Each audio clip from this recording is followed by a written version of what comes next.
you to the Irma and Emilio Nicolas Media Center. We're so happy to have you guys. You guys can keep coming in. Thank you so much for being here. TPR's Artist Forum is in partnership with the City of San Antonio, Department of Arts and Culture, and it's a partnership that we love. It's also, tonight is made possible by the Lifshutz Foundation, and so we're really excited for that. Can you guys make some noise for COSA and Lifshutz? Thank you. Tonight, it's my honor to introduce you to your moderator, Diana Kersey. Diana told me that she was chosen as the oldest artist, but that's because there's a breadth of work. Over 14 installations, is that correct? 16 installations, with 4 for the City of San Antonio Department of Arts and Culture. What an amazing honor. Guys, clap it up for that. And without further ado, I'm going to let the panel begin. Diana? Okay, great. Thank you all for coming out. I'm really enjoyed getting to know these artists. They've are kind of new to the public art field, and so it's been fun to learn about their experience. And of course, like we talked about, I'm old to public art. My first commission was with the City of San Antonio, and that kind of set my career, and so I'm forever grateful for that first opportunity to work. That first commission was the life cycle of the Gulf Coast toad over at Brackenridge Park. Okay, so I'm going to let you guys introduce yourself. I'm going to start with Rodney Stevens, if you'll just kind of share and tell people a little bit about yourself. Hi, my name is Ronney Stevens. I'm a local artist. I grew up in San Antonio on the east side.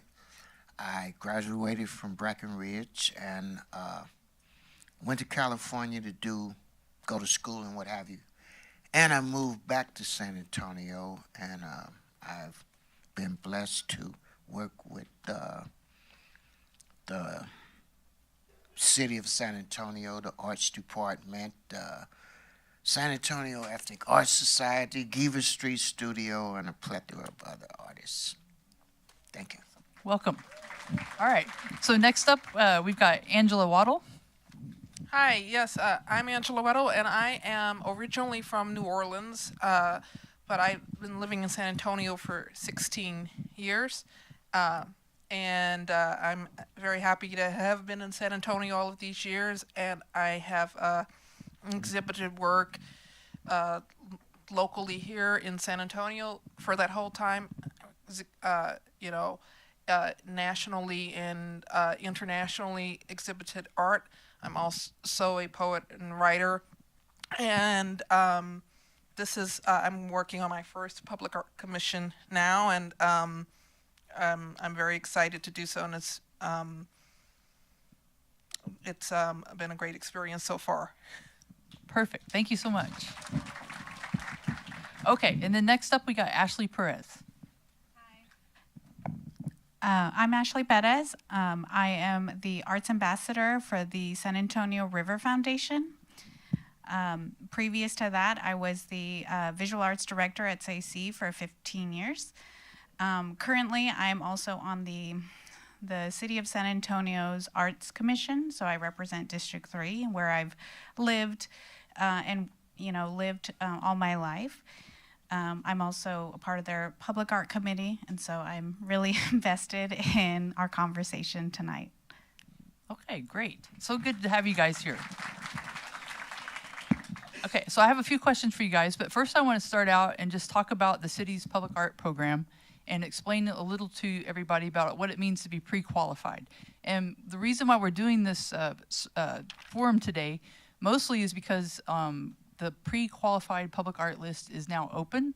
Artists can apply and hopefully get onto the pre-qualified list, and that's what makes you eligible for public art opportunities.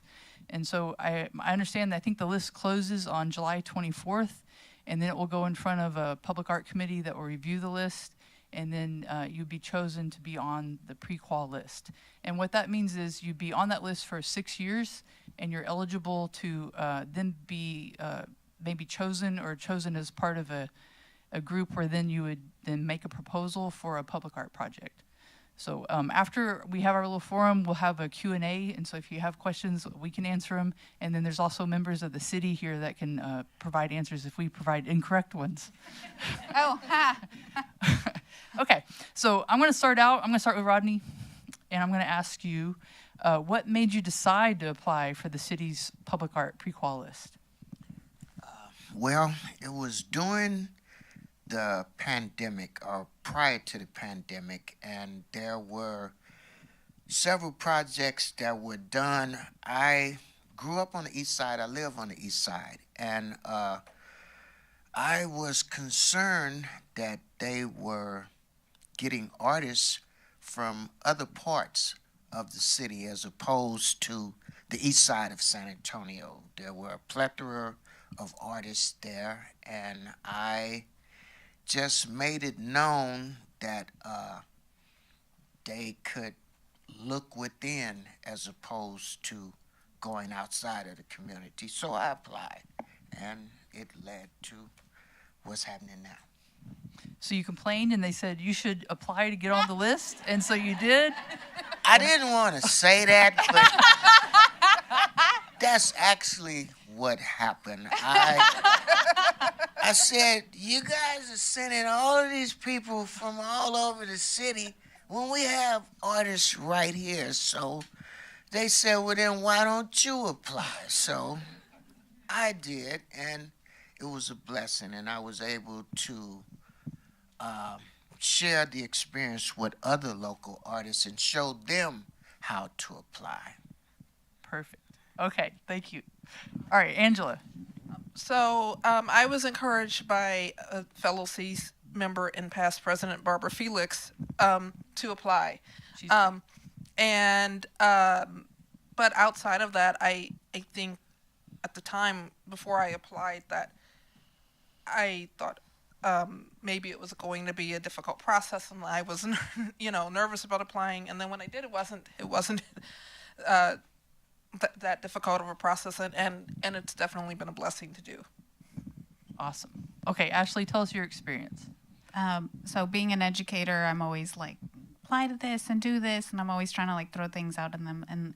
And when I saw the pre-qualified list pop up on my my feed or whatever, I was like, well, I'm going through a shift in my career. There's a lot of feelings going around, and I'm like, I need to kind of practice what I preach and put myself out there. So I did, and it didn't cost nothing.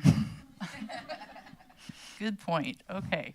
So describe your experience with your complete. So you guys all have recently done a public art project with the city of San Antonio. So I'd like for you to describe your experience with your complete or in progress, because some of you are still working on it, public art project. So any surprises? What was easier than you expected, and then what was harder than you anticipated maybe? So let's start with Angela. Sure, yeah. So I think for one, a big surprise was I assumed that when they picked public artists that they sort of went by the medium you worked in, right? So if you were a sculptor, they picked you to sculpt, and if you that makes sense. If you were a painter, they picked you to do something 2D. And so when I learned about the project that mine is still in progress that I'm working on, and I was going to be a 3D project, I was surprised because that wasn't what I was doing. But it's a wonderful thing because number one, you learn about areas that you're not working in, and for me, having cerebral palsy, having other neurological disabilities, and being a disabled artist where 3D can kind of be a challenge for me sometimes. Seeing my work come to life in 3D, is very exciting to me to be able to collaborate and to see that happen. That's also another reason to apply, because you learn about all these processes, including industrial processes with the city or the concrete or just different things that you might not think are interesting, and they are, and you never know. But they really are. Like, who knew there were so many colors of concrete? But There are so many there are colors. quite a few colors of it, and just different things about how these processes work, which helps you understand why things take so long, or why they don't take long, or just what it takes to make something. And you never know, maybe you'll later on would be fabricating something or in a position to, and now that's knowledge you have or knowledge you can bring into your practice.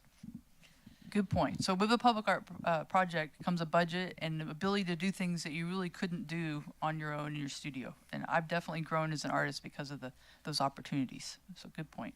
Okay, Ashley. Yeah, so with Kindred, I think first of all, when like they called me and they're like, "Oh, you've been selected to pursue this," I just kind of like getting through the shell shock of that. But then you just kind of go through each incremental step, and so working three-dimensionally. So like you were like, I'm more of a I do more 2D work, but paintings mostly, and so working with gravity and like thinking about things in terms of how you would see it, you know, like a sculptor does every day. Like that's how they operate. I think I had to like adjust things in my mind, and then also thinking about the idea. It's like I'm making something that does a lot of things, and one of it is it will give my authentic voice, but I then have to give it to somebody else to make, because I'm not the welder. I'm not the industrial painter. So you have to think in a different way. And I wouldn't say that was, I think it was difficult, but I did like it. Like it's like good difficult, like fun problem. And I don't know if I could say something really quick, but I was really nervous, like, oh, well, because things have to be up to a certain standard, is when they're 3D, so that they stay in place, or, they don't. Yeah. It's like, oh, can I, but if anyone's nervous about that, don't let it put you off, because they have teams of people who are working with Right. you. So your sculpture's not going to collapse, or whatever you're making. You have people working with you that help you through this process and make sure everything is up to specification. 100%. Yeah, there's always a civil engineer that won't stamp it if that won't work. Yeah. Thank God for that person. Yeah. Okay, how about you? My process, when they first contacted me after I made the big fuss about why they wouldn't get people from the east side, I got a phone call, and it was during the pandemic, and a lady on the other end said, hi, we'd like to pay you $100,000 to do a mural project on the east side. And I said, look here, ma'am, no disrespect. I really don't have time for a prank phone call right now. And I was getting ready to hang up, and she started laughing and said, no, this is not a prank phone call. And I'm like, well, wait a minute, let me listen here. And they explained the process of what they wanted. Mr., you want somebody from the east side. And I'm like, okay, all right. And it was a blessing. I was able to work with a local historian and my liaison with the city. She walked me through the process of when they tell you that they're going to pay you X amount of dollars to do a project, they're not going to write you a check for $100,000 and then you produce it. No, we're going to work with you in increments. We're going to give you, $4,000 for this. You have milestones that you have to accomplish, and it teaches you how to budget, if you will. And they walk you through step by step. And that was a blessing. It was a learning experience. And the fact that you're able to work with people who have done projects before is a blessing. But you don't have to be in shock that, okay, I have this huge project. You have people that will walk you through step by step. Good deal. Okay, so one of the reasons we all agreed to be on this panel is because we're all like normal people, and weren't born being able to make public art, and so we all had those reservations and fears. So, Ashley, I'm going to start with you. What would you say to an artist who has those reservations about applying to the pre-qual list? So I feel like I was definitely there for a lot of that. I think it's hard to tell when you're ready. I mean, I think that sometimes we're too close to ourselves to really see ourselves and what we can do. Just kind of like what Rodney was saying, they do kind of chunk out your tasks so that you can kind of get this done in a realistic way. So if you have a busy life, you have a full-time job that's incredibly, complex and somewhat draining, and you also want to maintain some other studio practice, whatever it is. It's an aspirational goal to work in public art, but the way that the city of San Antonio does it is a way that makes it very accessible for the community to be involved in, so that the art comes from the people who live here. And so it's not only that, but there are a lot of opportunities that there's a paywall there, and so I think that's for me, I'm a cheapskate, so I'm like, that's enough for me. I'm like, this application costs nothing, and the application is relatively straightforward. It doesn't bog you down with rigmarole. It's pretty easy to understand like what they're wanting from you. So like, it's not that they're asking like, oh, you're already a public artist, all of that kinds of good stuff. It's kind of like, do you have like, are you a person who's reliable? Are you familiar with, the art scene, or working, with concepts, these kinds of things. And so your resume probably says all of that. So you should apply. Angela? I would definitely say to apply, and also, I think that's a good point about being too close to things or not feeling like you're ready. And for me, being a disabled artist too, I was very worried about how that would affect other forms of income and things I'm dealing with. In the city has been really good about structuring that around payments around my needs and things. So if you're a disabled artist and you're receiving any sort of dealing with government systems and navigating that, don't let it stop you. Also, the budgets that people get, the budget varies, each project, the amount. So you might be, well, why does, it just also depends on how much work you're doing. Are you fabricating? Are you designing only? Are you, painting the whole mural yourself? Whatever it is. But there's opportunities, if you're forthcoming with the city about your needs, they've been really responsive. And I think there's it's been a really it's been a great learning experience, but it's also been a very accommodating experience, and everyone has been really great to work with. So I think if you come in and if you're feeling intimidated, or like I can't do this, or I've never done this before, don't let it stop you. They're very good about working with artists. They want to work with artists who have not done this before, as well as artists who have done it before. So don't think, I can't apply, I've never done public art, or I don't know what this is like, or I've never done a mural. The city wants you to apply. They want as many artists as possible, to have their chance and to be able to contribute.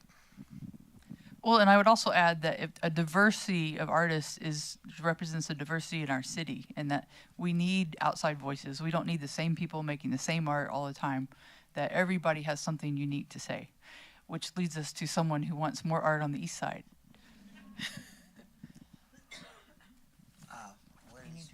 What is your question, ma'am? Okay, so what would you say to artists that have reservations about applying to the public art? Why should they do it? Go ahead and do it.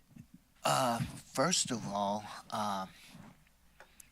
art. Just let's say art. Everybody in here is an artist.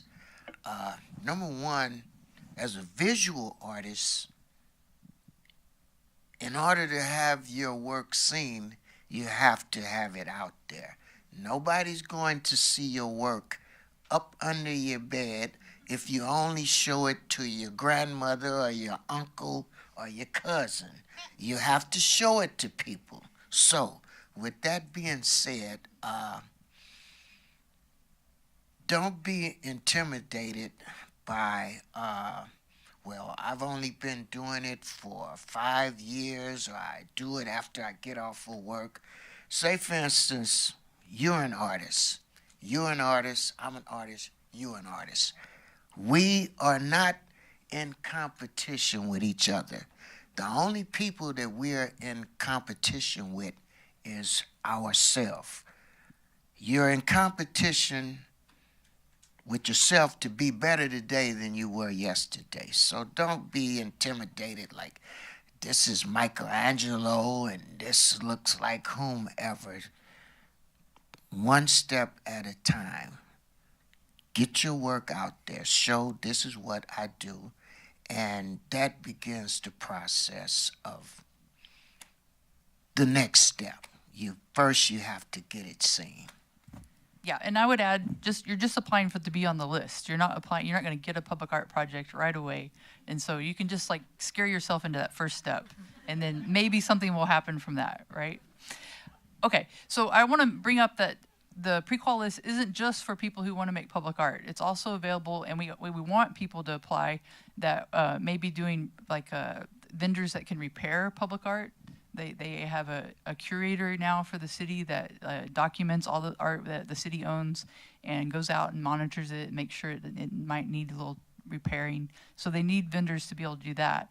And then we also need vendors that are like construction professionals, installation professionals, fabricators. And so that list is also open up for those type of people. Again, it closes on July 24th. So I want to ask you guys, like, I'm too much of a control freak. I don't hire fabricators make it, which makes it easier for me too, because my designs I can then just adjust in wet clay and I can make it. But it's another thing to make your designs and then require fabricators to make your ideas come to life. And so I know you all have been working with outside fabricators, so maybe you can share a little bit about that. Do you want to start? Yes. I am a portrait artist. I work with primary pastel on sandpaper. So the city wanted a mural project, which I've painted before, but they wanted it specifically with polytab.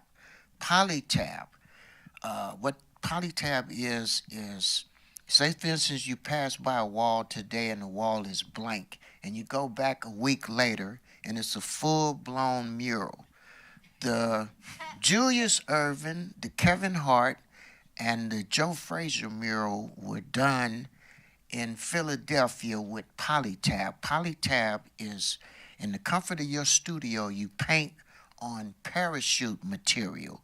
You roll it up, go glue it on the wall, put a protective coating over it, voila, instant mural. So you have to work with the polytab contractor in order, but it's an easy process. You can design your image right here, submit it to the polytab person. They will construct what you need, the dimensions and everything, send it back to you. You do what you have to do, apply it, voila, instant mural. I'm so jealous. Even though you paint in pastel.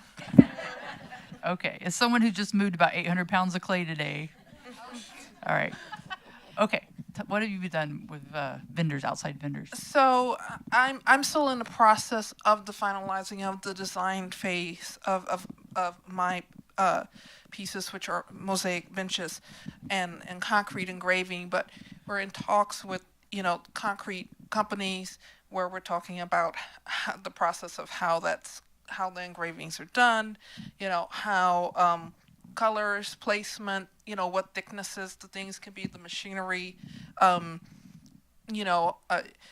they use stencils. And then there'll be talks with, there's also architectural firms, making sure that the benches are ADA compliant, and all of these concerns, that you have. And then we'll also be talking to people to fabricate the mosaic features of the benches. So I haven't had a ton of contractor talks, but we are talking with some, and so far it's been a good process, and I've been learning a lot about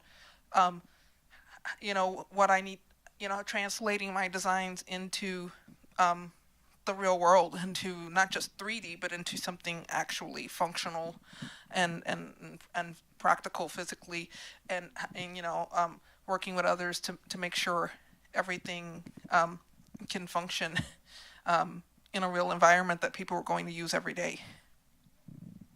Great. Okay. Thank you for your response. Ashley. Yes, so when we realized that all of the work was going to be made in metal, obviously you don't want me to do that. It was an interesting process because, like, in the beginning, the structural drawings, you begin with like a sketch in my sketchbook, and then I'm okay with Photoshop. I'm okay with all of these things, and it's like the more that you do it, the more that you learn, and then they have to take that vision and then make it like a blueprint for it that the welders can get to. And so working with an engineer and just like getting like the different facets of, for example, the hand, and like what angles those would be, and like what measurements, because like all of our hands, the knuckles line up in different spaces. So I was talking to my project manager, Kate Bradshaw. He's famously tall. And so we put our hands together and I was like, oh my God, everything's in it. Like, your hands are different than mine. And so we had to like figure out, okay, so what are we going to do? Like, where are we going to place those? And so it's like, oh, I didn't realize this was going to be a big part of the schematics. And so that's really important to tell the engineer and letting them know like what the drawings are going to be, and then going to the welding shop and them talking to us about like, what kind of welds they would do and how they would protect the inside so that it could last for the 25 years that it takes for this, the city to have public art, and the different coatings and things like that. And they know what they're doing. And I think that, for vendors who have these expertise and to be able to lend them to the beautification, and the soul of the city is incredibly powerful. And so everybody I've met who's like, they don't engage with artists too much. It's always really, it's been a really great experience because we, going into those, shops and stuff, it's exciting. Very cool. So again, another opportunity to grow as an artist because of this. Yeah. Okay. So I'd like to talk a little bit about the role of the community in public art. And to me, that's why I love public art, is because it's not going to go in a museum. It's not, it's not a private commission that no one will ever see, but it really is like owned by the public. The public funds it, and it's going to be a part of the daily fabric of someone's life, well beyond like after I pass away. I hope my work's around. So what do you feel now that you've experienced this, the role of the community in public art? Because it's different, right? It's a whole different process and a whole different outcome. Who wants to start? Okay. So for one thing, I think that a lot of people don't know that, they see a mural or something anywhere, and if you can see it in public, they assume it's public art. But some things might be privately funded but publicly visible. But the public art we're talking about is actually, funded by the city, and there's a process in what they call the stakeholders. Anytime they want, when there's bonds that come up in an election, the bond may not say public art, but they may say something like capital improvements on, a park or a sidewalk. Like what I'm doing, where you need ADA accessibility, you need seating, right, in a park for people. Okay, they can put some generic bench or something there, but this is a chance to beautify the space, to make it a community space. So when you go to the polls and you're voting, yes, I want improvements at such and such park, or I want improvements, on this corner, the sidewalk, whatever the case may be. If that's approved, then the city, thinks about how they can improve it. And if public art's a part of that, then they start selecting artists. When they narrow their artists down and finally, select the artist they want, that's with community approval. So they send out these little cards in your mailbox that might say, hey, we are thinking about doing a piece of public art at such and such in your neighborhood at this park or this venue. A lot of people may not come to those meetings, but that's your chance as the community to say, yes, I want this. No, I don't want that. Yes, I want this artist because I feel like their work would be perfect for, you know, our neighborhood, and that's how artists get selected, is through that. And you get to say what's important. You know, if there's a historical aspect of your neighborhood, a cultural aspect, nature, you know, the environment, whatever it is that's important to you, that's where you get to give your voice and say that. And that's where, you know, you're putting your input in. And when all of that's said and done and they pick it, then, you know, once they let the artist know, then we start designing the work with the input of the community and the community in mind. Great. So Ashley, I think your last piece, I read your statement about it, and it really was about response to the community and almost a gift to them, right? And so how do you say that? I could not have made this piece without such a passionate group of community members that gave me input, because my work is not figurative at all, but the human component, the humanity was important to them. In addition to talking about, you know, the history of, you know, the time before, during, and after colonization, you know, in the missions where they live. And a lot of the streets are like named after, you know, their families who have lived there for generations. And so it was important to me to like get it right, to be, you know, to be creative, but also to be, you know, put them first, you know. And I'm like, this is my opportunity to work with them, and this is my district too. So I, you know, this is mine too, and to work together with them was really important.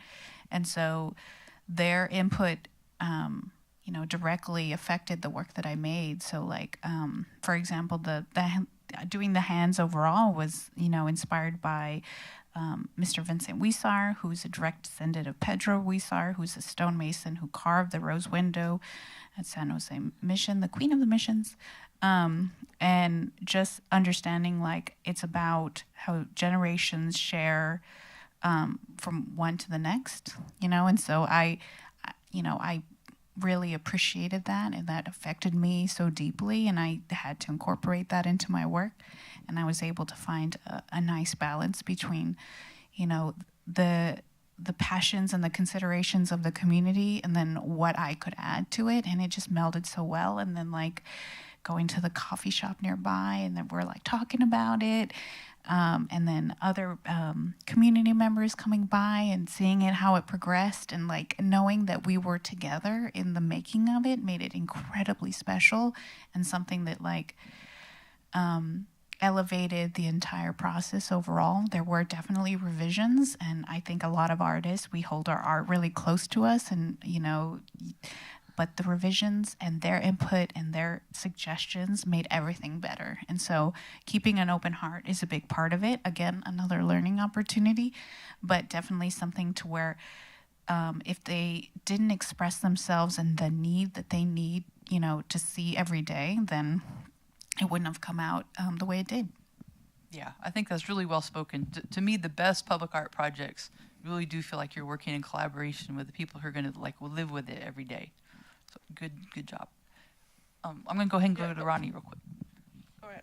I quickly, the community engagement. When I did the workshop, there was a lady sitting to the side, and I asked her what was her particular job, and her job was community engagement.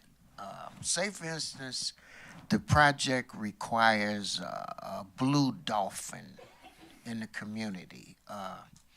You need to go to the community to gauge if they even want a blue dolphin in the community. They might not want that. The other thing is, I was tasked with doing the history of the East Side. So I was blessed to have a gentleman that actually picked cotton with my uncles and my aunts when they were young.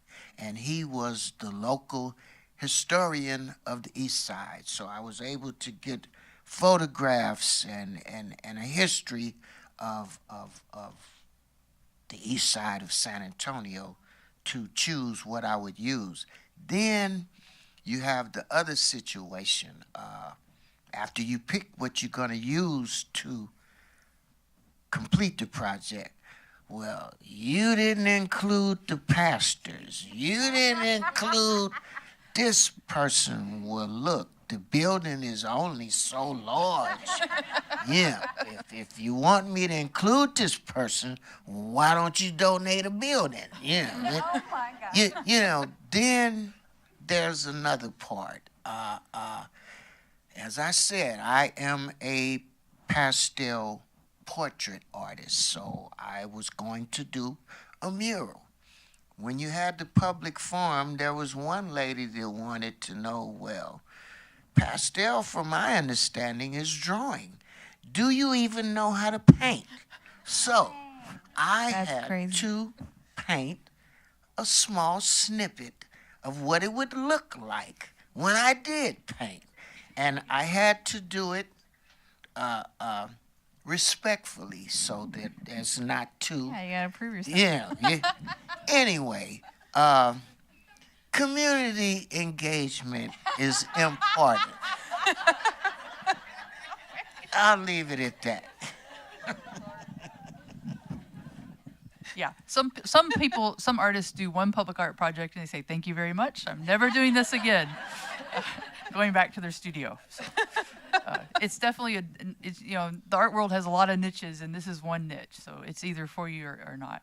So I think we're about getting close to time, but I've got one more little quick question for you guys, and that would be, what public art project, hopefully in the city, but maybe not, that has really just like knocked your socks off and that you're inspired by?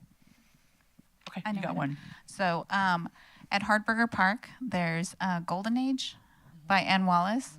And that one I came upon it. Like, I was like, what is this? Because I didn't see a label. And there was like what they call like a desire path. It's not like a path that is made by the park. Essentially, it's like this round piece covered in sequins. And I thought that it married so well with the way the grass is in that area. It's very straw-like, and then the shimmeriness of the light onto sequins. I felt like a secret garden, like you came across it, It had, I think public art is like, that thing where it's like, you need some whimsy. This is whimsy. And I'm like, yes. So like, because the way that I enjoy the city is I go on like dates with the city, and I go and look at public art with my dog. He pees on the informational signs. I'm very sorry. And so I'm just like, this is how I experience our community, and this is how I learn about like what's important. And so Ann Wallace, Golden Age. Good choice. Okay.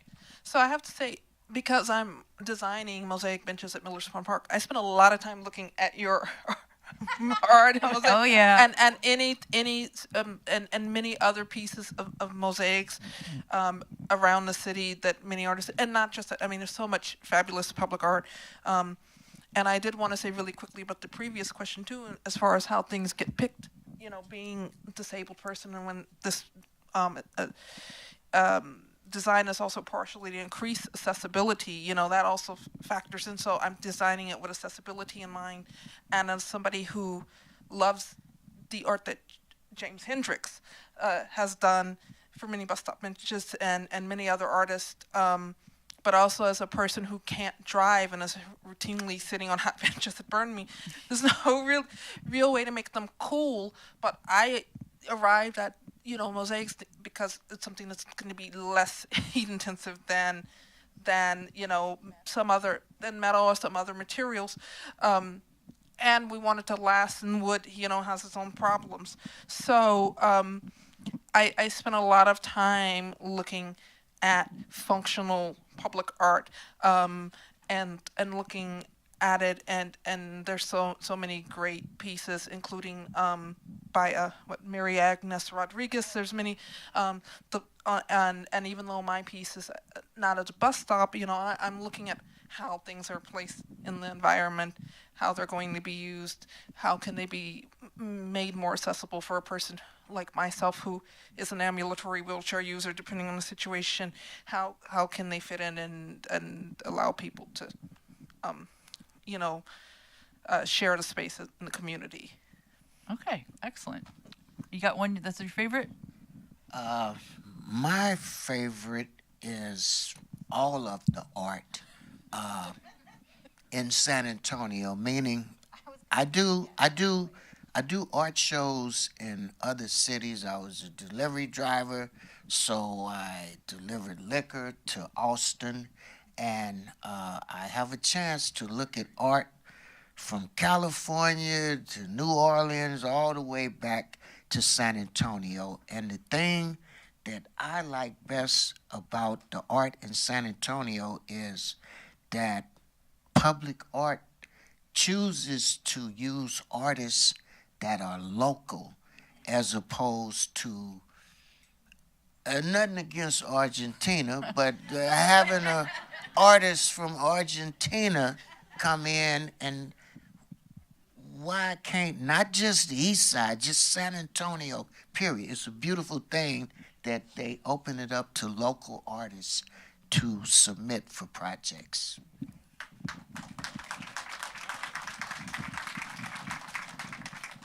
You guys did a great job today. I think, like, who can help me here? And are we getting close to time? Yeah, you ready? We're right about time? Okay. I have a little blurb y'all wanted me to read. You want me to read it? You can read the blurb. I can read the blurb. Okay. So I want to thank you to all of our panelists, Ronney Stevens, Angela Weddle, and Ashley Perez. I don't say Perez right, though, do I? Perez. Okay. And thank you to the audience. We got a full house tonight for attending. We really appreciate it. And we encourage you to follow Texas Public Radio on social media and keep up with their upcoming events. And lastly, I'd like to thank our partners, the City of San Antonio, Department of Arts and Culture, and the Lifshutz Foundation. And if I may, I'd like to add one more thing. We talk about artists a lot, but none of public art would ever happen without the City of San Antonio and all the hardworking arts administrators. And so I just want to give them a round of applause. They play as a buffer for artists a lot of the times and take the brunt of stuff and maybe don't even tell us what's going on. But we could not make these projects happen without their hard work.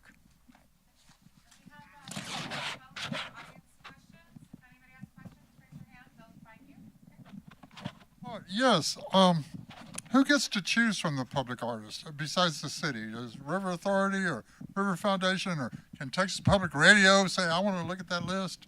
Who gets to choose? Well, my understanding is when we do apply for the pre-qual list, and even if you don't get chosen for that list, you're actually putting in your bio and images and portfolio basically on the City of San Antonio website. So that then is accessible to anybody that'd like to go look at it. So I've gotten people that have called me for private commissions because they found my work on the city website. So it's still worthwhile to doing that way.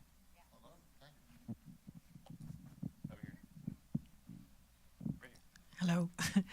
So as I'm pretty sure that other artists can relate, but artist timing, I can whip out a painting in 3 days, but then I'll be stuck on something for weeks and I won't be able to finish it.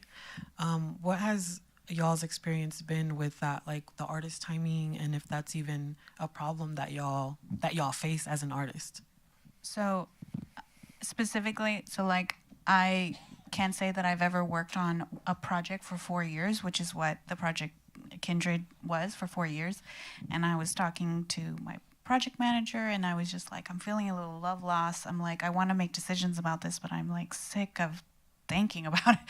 And so it was a little bit difficult. But I think for to express that to, you know, the people that are there to help you, it can be helpful, like just to let them know, like, I'm struggling with this and like I'm feeling a kind of way because there's all these delays and that it can be a little disheartening. I think public art is not for the weary. You have to be very patient. And so with painters, you know, even oil painters, the immediacy that you can achieve with that, you know, it's hard to compare, you know, so it can be a year, which is relatively short.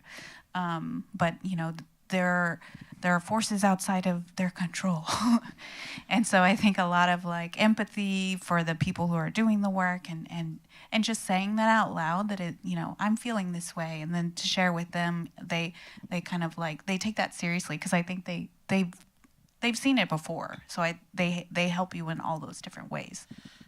If I also may say, there's also, because there's timelines in how they do it, there are like let's say you're only designing and you're not fabricating, because it takes a while for things to get fabricated or for that part of the process. There's some chunks. It's not like, okay, this needs to be done in 2 weeks or something. So you do get some leeway that's built in, and if you're faster, you have things ready right now, that's great. But it's not necessarily that you're always having to work on something every day.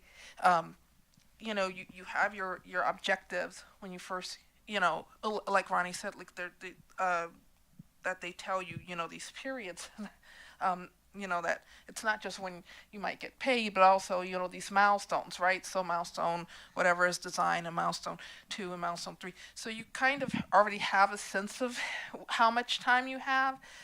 And certain parts of it can go longer or shorter, and then they have to get approval at different stages.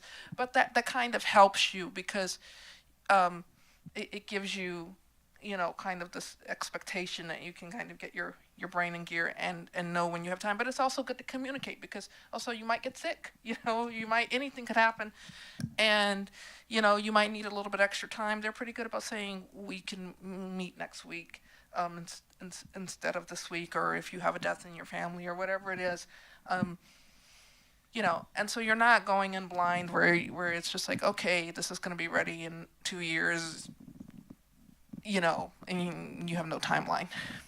Yeah, and I would agree that the city usually really tries to bring artists on really early in the project, because then you can affect how the rest of the design is going to get built out, and like maybe they're already pouring a concrete pad, so you can add something there. And so it's a marathon, not a sprint. So you got plenty of time to work through it. So since I'm already scared of applying, but I'm trying to apply, do you have any advice on filling out the form with specific information so I don't overload my perfil? I don't know, my English just like went away. So, and then the pictures, like I have many pictures. So which one do I choose? Yeah, the one that represents me, but I don't want to overload the page for the forms. Any advices of what should I put in there that may help me?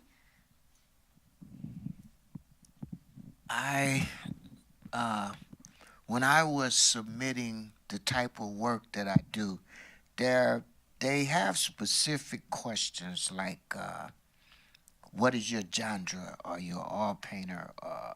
Do you work in graphite? What do you do? And you put specifically what you do. You show as many different types of work. I work in a studio downtown in La Villita. So it's a tourist area. And as an artist, you have to, I would suggest spreading out your genre. I don't just paint African Americans. I paint Martians. If a Martian comes down here and poses I'll paint him. Show your diversity. Don't put yourself in a box, and just show what you do. And then when something comes up that they can use, if that makes sense, don't limit yourself. And I also think there are people who they sort of have a narrow range, and that's okay if you know that you might only be chosen for, you paint only portraits, you only paint flowers or whatever it is.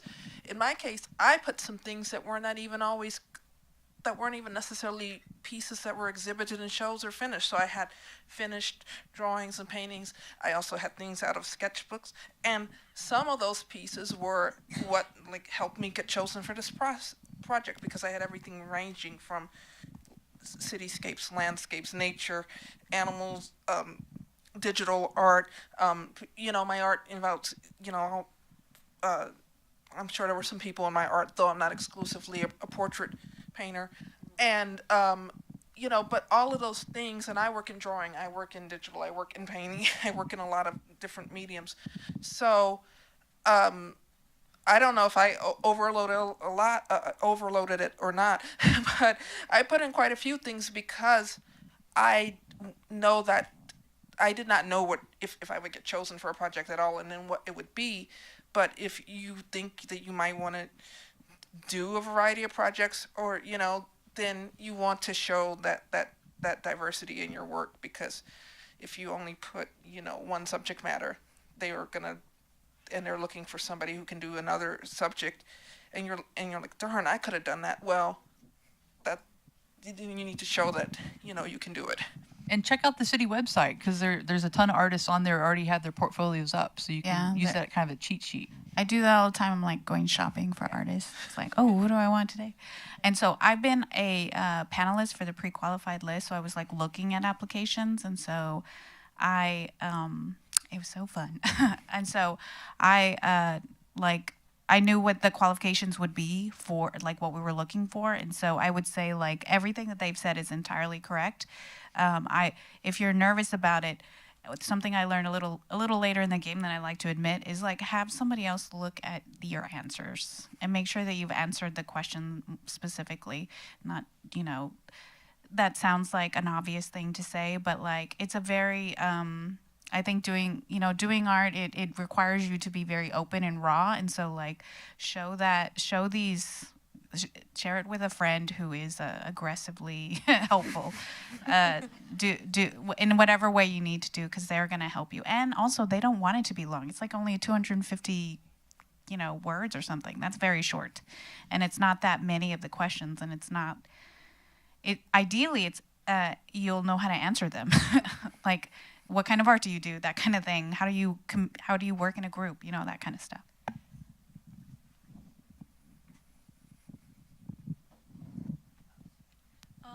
I applied about like a week ago, and my art is a bit more dark and like surreal, and I fear that like the committee and the community might prefer something more traditional rather than experimental.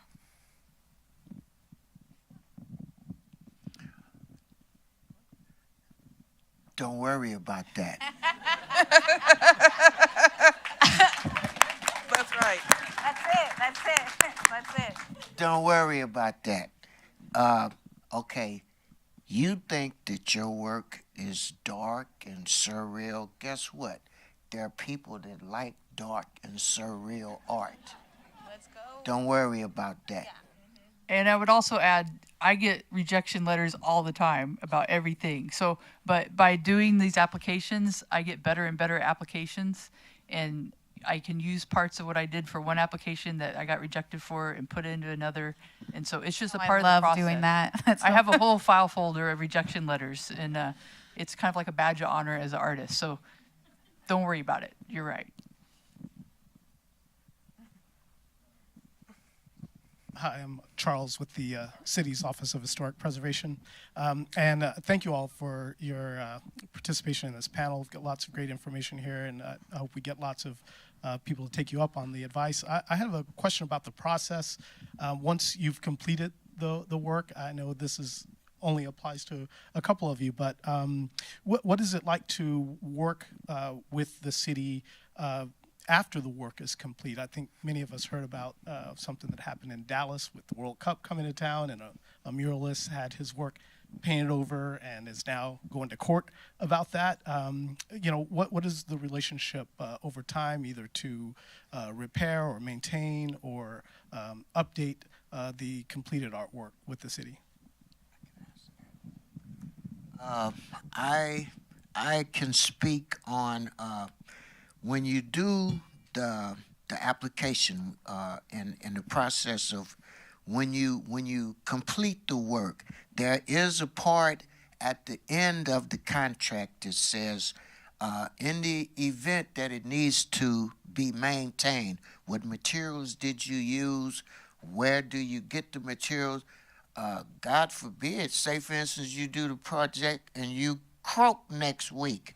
Well, who do we go to, So you have to lay that out so that is done. Also, I did a mural on one block, and 10 blocks down the street, a mural was defaced. So I and other members of the community went with that artist to refurbish his work as well. Just as a community members, they actually, when you beautify their community, they're proud of it, and they, do things. But it's a part on the contract that you submit to show in the event that something happens, how do you restore it? And I would brag about the city now that they have someone in charge of like curating the existing public arts and going around on I don't know if an annual basis, but every once in a while looking at each art, making sure everything's okay. I think that's important. And yeah, so I agree. Anything else? In the contract, it does talk about, like, as long as the city of San Antonio is the city of San Antonio, they have money to maintain it. And they have a schedule, and it, like, for example, we had all this pollen and all this rain, and so there's all of this film all over Kindred that adjusts the color a little bit, but soon, like, it'll go through, because anti-graffiti coating, it attracts, it attracts all of the particles in the air, and then, but it'll go through a rotation of being cleaned and maintained. A lot of things like signage and stuff, that gets kind of messed up. It's one of those things where it's like, I'm not a parent or anything, but it's like you let your kids go and then they, they're off, but you have to, like, maintain it, and so I think there's a lot of fear about that, because it's like it's out in the elements kind of thing, and the city knows that, and they have a like a cycle that they go through to maintain it, and it's in the budget. It's in, it's paid for already. And I would say public art gets damaged intentionally very rarely, actually. So we're pretty lucky that way. Okay, I have a question. It's probably more for art administrators. I was wondering if the city has an opportunity for artists, like, say, you're walking down the street and in the cityscape you see a place where you think that some public art would really look good, like a visual termini or different things that you could come across. Is there such a program? Can artists apply to do something in a specific place? Oh, here we go. Someone gonna answer? Okay. Sorry, Crystal Jones, Director of the City of San Antonio's Department of Arts and Culture. We do have two ways that you can let us know if there's a place that you would like to see public art. First of all, always email us if you see a place, because, again, our funding is tied to capital improvement projects. So when you are in traffic and this construction is so frustrating, know that 1.5% of that city construction is going to public art. So just think about that when you're stuck in the detour route. So if we do have funding, we do keep a list of places where people have suggested there should be public art here. We keep that list so that when a next bond is approved by the public, and if there is a project in that area, we can use funding because community has asked for it. If you are an artist that sees a piece of city property and you say, I want to put a piece of art there, because the funding has to be tied to a capital improvement project, we don't have that funding at that time unless there is a capital improvement project. However, if you have supporters, or we have had artists who have donated pieces, you can go through our public art process to donate artworks, or community has also fundraised, like a neighborhood association has fundraised to have a public art project by an artist. And you can go through our arts commission to get approval for that. So we have that process as well.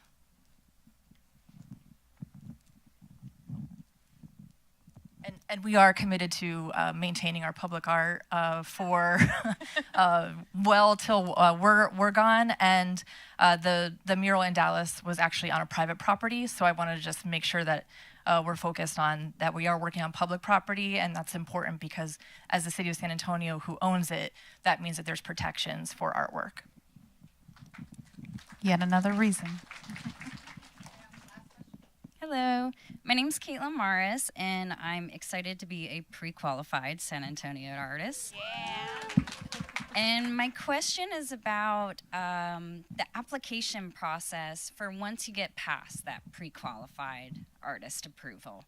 So what advice do you have? Because those requests for qualifications or proposals can be a bit tedious and overwhelming for artists that maybe haven't conquered a public art project before. And especially sometimes when you're competing with architectural firms that have experience managing large budgets, what advice do you have for emerging public arts artists to get noticed through those applications? So you're saying like you're in the pool and you've been selected to be a group of like 5 to 7 people for a specific project and you're putting in a proposal? I'm saying if you're a pre-qualified artist and there are requests for qualifications or approvals that come out for proposed projects and you submit a proposal, how to stand out, especially when you haven't perhaps managed a large scale, a 6-figure public art project. So that's the age-old question of how do I get public art if I've never had public art, right? Yeah. I do think that's why the city's so great, is because they're really trying to pull people into the fold. I mean, like, this is all their first projects. So I'm gonna let you guys answer. How did you get this project? So in my case, so when I got this project, I didn't even know I was being considered at first because my mother was terminally ill at the time and I was taking care of her. So I wasn't, I was checking my emails, but you know, like some things slipped through the cracks, and then I got a voicemail saying, hi, you know, you're on, you know, our list of people we've narrowed down, blah, blah, blah, you know, we're, you know, and like I'm from the city, you know, arts and culture, and we just want to know if you're still interested, because we, you know, decided like we would like you to be the person. And so first thing I do is check my email, you know, it's this legit, you know, there's an email, city logo on it here. Then I immediately call back hoping it's not too late, or, you know, and yes, I'm interested, you know. And I didn't put in, I mean, I got on the pre-qualified list, but I didn't put in a proposal like you would with a grant, right, where you're saying, I would like to do this project, or I have this project I hope you will fund. You know, they already had gone through their process of, this is the project we want, and now we're looking for artists to do it. So some of it is just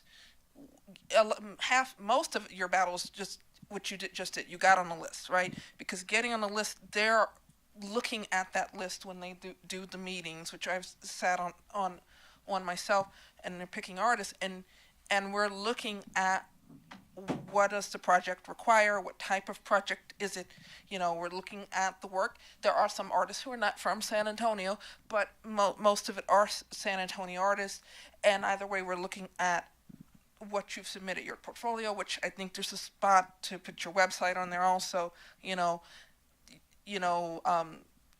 your resume, and you know, of course, your exhibition history. All these things help, because although we are encouraging artists to join, and including artists who haven't done public art before, and although Ronnie's right when he said earlier, oh, it doesn't matter, you know, if you've just been doing this 5 years or something. Obviously, even if you've never done public art, the more you're showing work, the more you're getting shows, the more you're working in your community, the more you're getting grants or doing different projects, all help you stand out by building up your own resume as an artist. So it's less about building up your resume. If you want to be a public artist, this is the first step. And then if you want to get to like the kind of projects like Diana's done, you know, you can apply in other cities. Eventually you can apply elsewhere. But that first step is just building up your portfolio as an artist rather than as a public artist, I would say. I would probably agree. And also my earlier commissions weren't for $600,000. You know, they were $50,000. And so you sort of build up, and you kind of, I would apply for a lot of those and just get some public art experience, and then a track record, and then people that can attest that, yeah, she answered her emails. And then you can move forward Dude, from that's there. like most of it. Yeah, in fact, I've been introduced as Diana Kersey. She answers emails. Yeah, so. it's be someone who is communicating well. And I think with your request for proposal, just imagine that just like as if no one understands what's in your head, and so like get as many eyes on it as possible.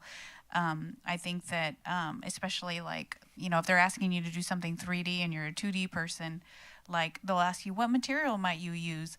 well, I don't know, that was your I don't know. So like, you'll have to do the research, and for the most part they already have a theme in mind because they did some preliminary like public stakeholder information. So stick to that, and because that's going to be really important to be able to like, does it answer that question? But then you have to faithfully marry that with the way that you make. So they're looking for something authentic. It doesn't want to seem like, oh, this is just a one-off. So not to be super matchy, it doesn't mean you can't do anything like different, but I just bring your authentic self to whatever proposal you're bringing as well. And other artists are very helpful. I have to say the San Antonio artist community, when I, mention to people that, some people I'm going to be doing this, blah, blah, blah. People are like, hey, if you need help with this, if you need something with measurement, if you need to know about materials, if you need to know about, and that comes from, you working in your community. And then as far as managing budgets, I'm not that really over this budget, but I do feel like doing this project has given me a lot of insight so that, as I continue to do art and continue to, be on the list or even apply for other art projects or grants, that makes me a lot more confident so I can say, I've done this project. I know what's involved in, the public art process. I know kind of what the expectations are and cost around a lot of materials.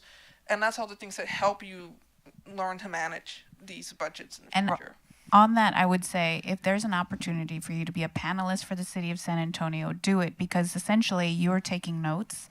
You're, great artist steal or whatever, but like the way that they explain their projects, what sold you. And so essentially in your, community civic your civic service as a panelist, you're elevating yourself. So and then they also pay you to be a panelist, so that's kind of nice too.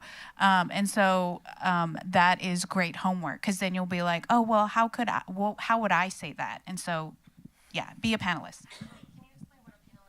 Yes, a panelist is, so like, for example, the pre-qualified list. So they're going, the city of San Antonio will invite panelists to apply to review these applications.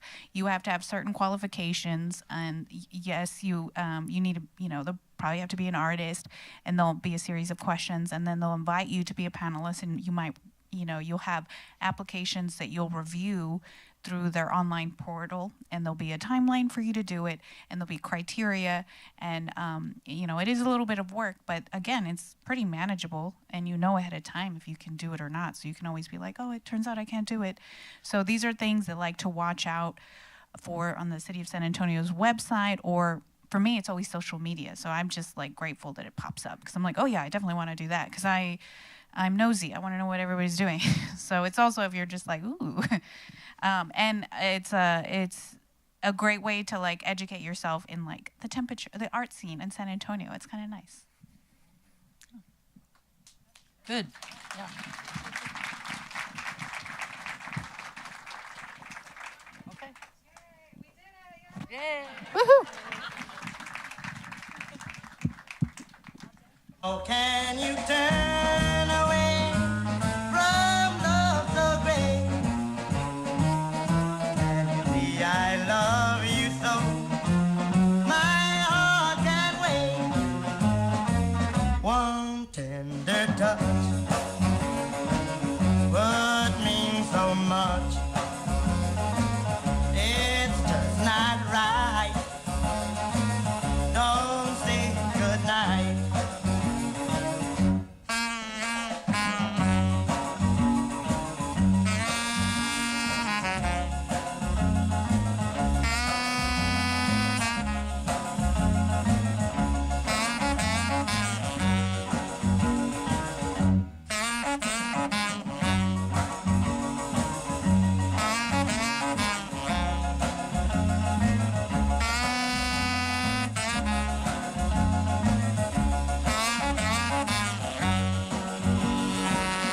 How can you turn away from love so great? Can you see I love you so? My heart can't wait.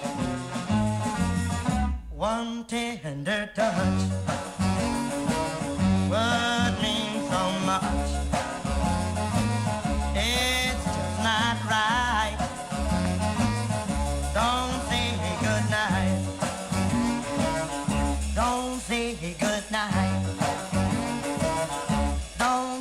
good night. Don't say